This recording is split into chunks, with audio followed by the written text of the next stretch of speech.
Hello everyone, welcome to my YouTube channel. I am doctor Simran Thapar. आज मैं question discuss करूंगी calculus of variations का। ये हमारा CSA नेट दिसंबर 2024 एग्ज़ाम में आया था। कुछ टेक्निकल इश्यूज़ की वजह से असम में फिर से कंडक्ट किया गया था।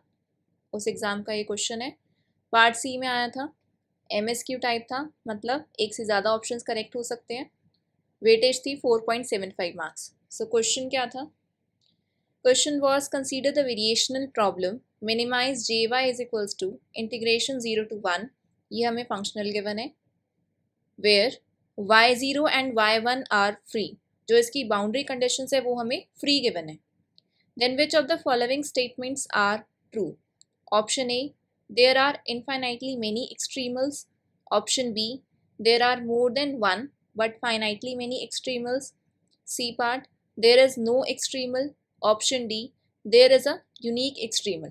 सो हमने किस पे बात करनी है? ये एक्सट्रीमल के बारे में कि एक्सट्रीमल हमारा इनफाइनाइट है, एक से ज़्यादा है बट फाइनाइट है, या फिर एक्सट्रीमल एग्जिस्ट ही नहीं करता, या फिर एक्सट्रीमल हमारा कैसा है? यूनिक है। सो सोल्यूशन देखते हैं। सो हमारे पास फंक्शनल क्या गिवन है? Functional is f x y y dash is equals to y dash square plus 2025 y dash।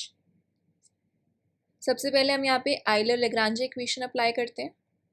Euler Lagrange equation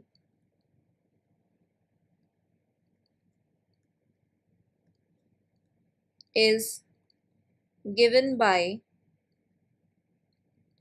del f by del y minus d by dx del f by del y dash equal to 0। तो सबसे पहले इस functional का हम y के respect में partial derivative निकालते हैं, जो कि हमारा क्या आ जाएगा? 2025 y dash minus D by D x. अब इस फंक्शनल f का y डैश के रिस्पेक्ट में हम पार्शियल डेरिवेटिव निकालते हैं, वो हमारा क्या आ जाएगा? 2y dash plus 2025 y equal to 0। So this implies 2025 y dash minus, अब इसका हम with respect to x derivative निकालते हैं, which will be 2y double dash minus 2025 y dash equal to 0। अब यहाँ से हमारी फर्स्ट और लास्ट टर्म कैंसिल हो रही है and we are getting minus 2y double dash equal to 0। So this means y double dash is equal to 0। यहाँ से हम एक्सट्रीमल निकालने की कोशिश करते हैं। सबसे पहले integrating with respect to x, we will get y dash is equals to c1 which is an arbitrary constant. Again integrating with respect to x, we are getting y is equals to c1x plus c2। अब boundary conditions के बारे में हमें क्या बताया गया है? That y0 and y1 are free. सो whenever बाउंड्री कंडीशंस, दोनों की दोनों बाउंड्री कंडीशंस मेरी कैसी हैं? फ्री हैं। तो यहाँ पे हमारी नेचुरल बाउंड्री कंडीशन अप्लाई की जाती है।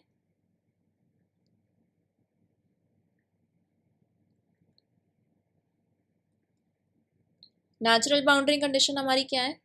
Del f by del y dash at x is equals to x1 equal to 0 and del f by del y dash x is equals to x2 equal to 0।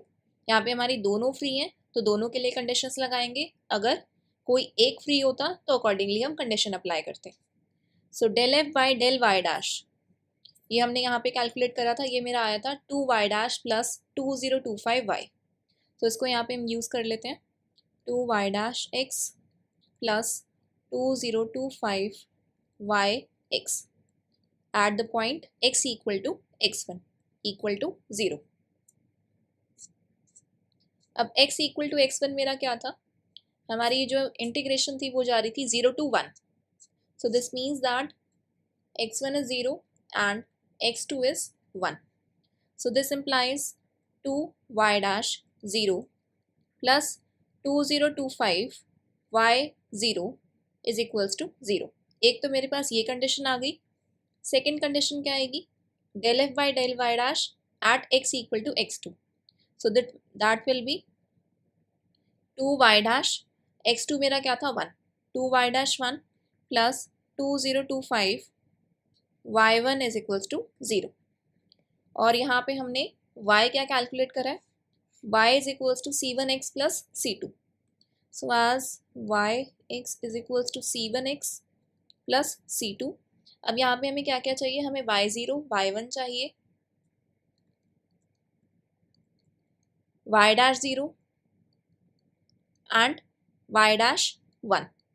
सो इसका derivative निकाला तो इसका derivative मेरे पास आएगा c1, y0 x की जगह 0 put करा तो we will gate c2, x की जगह 1 पुट करा then we will get c1 plus c2, y dash 0 आप चाहे x को 0 पुट करें या फिर 1 पुट करें, हमें हमेशा आर्बिट्ररी कांस्टेंट c1 ही मिलने वाला है।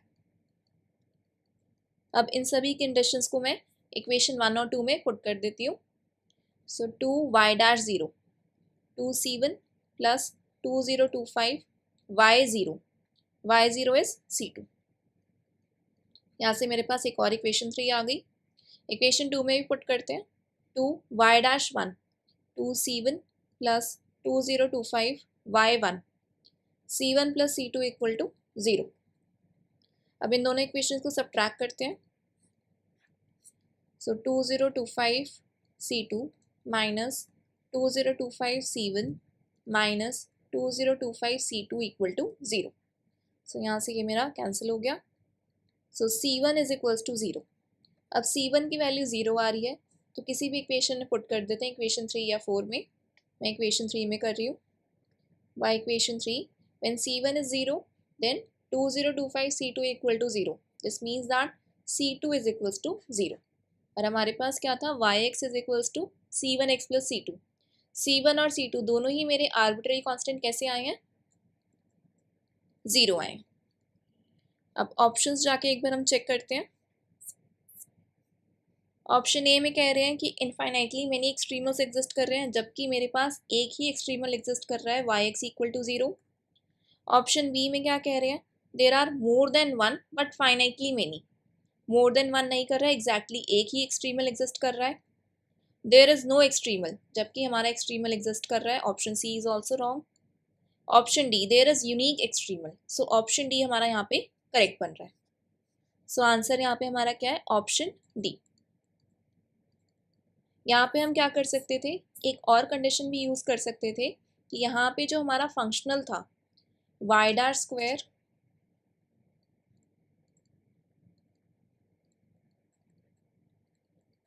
प्लस 2025 y dash, यहाँ पे क्या है, जो फंक्शनल है it is free from x।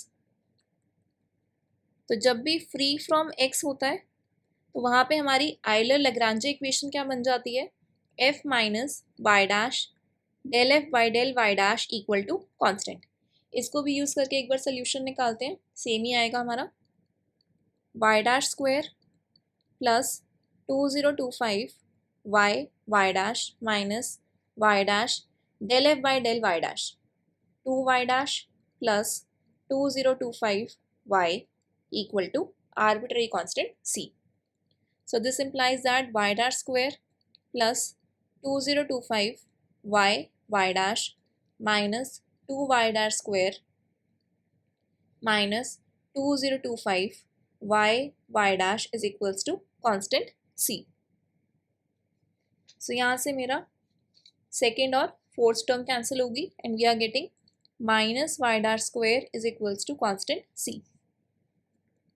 This implies y dash square is equals to minus c.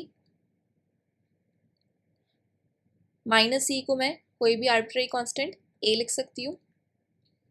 y dash square is equals to a.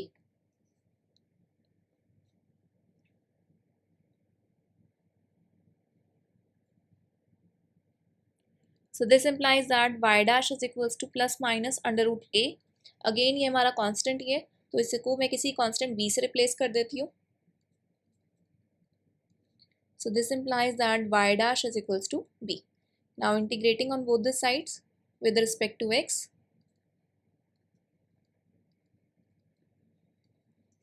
So y is equals to bx plus d. So यहाँ से भी मेरा same ही solution आ रहा है.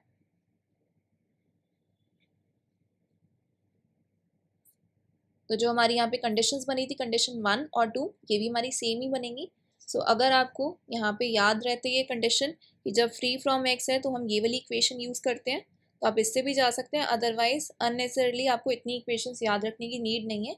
आप simple Euler Lagrange equation जो हमारे सबसे पहले हमने लर्न करी हुई है उससे भी जाके से सॉल्व कर सकते हैं.